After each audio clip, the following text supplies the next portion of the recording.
Good morning dear friends, welcome to my new blogs. एबे मुई सम्बलपुरी रे ब्लॉग बनुछे। एटा सकालू सकालू मोर हेइथिला चटनी आउ अपम। तो चटनी टमाटर लहसुन कंचा मिर्चा आउ बादाम एटाके मुई टिके भाजी देइथिली।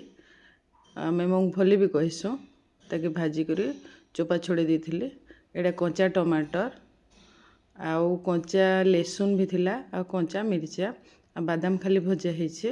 इथिरे अदा भी देई पारबे आउ ताके आमे मिसई करी ग्राइंडिंग कर देमा।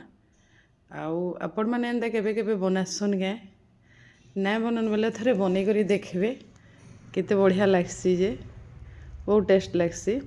आ स्वाद स्वाद अनुसार लूण देबे।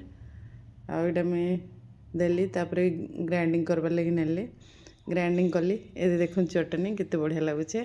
एटा अपम बनौछे आमर बिरी चाउल बैटर रे सब वेजिटेबल्स देई करी अपम बनैछे। मुई केबे दिने फुल रेसिपी देमी अपम रो। आउ मोर अपम रेडी हे गला। देखो एटा बीट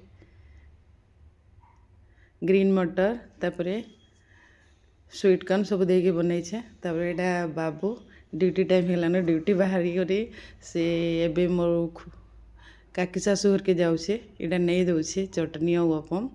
आ सेनु आमे पानी आनसुँ तो बाल्टी भी नहीं के जाऊे।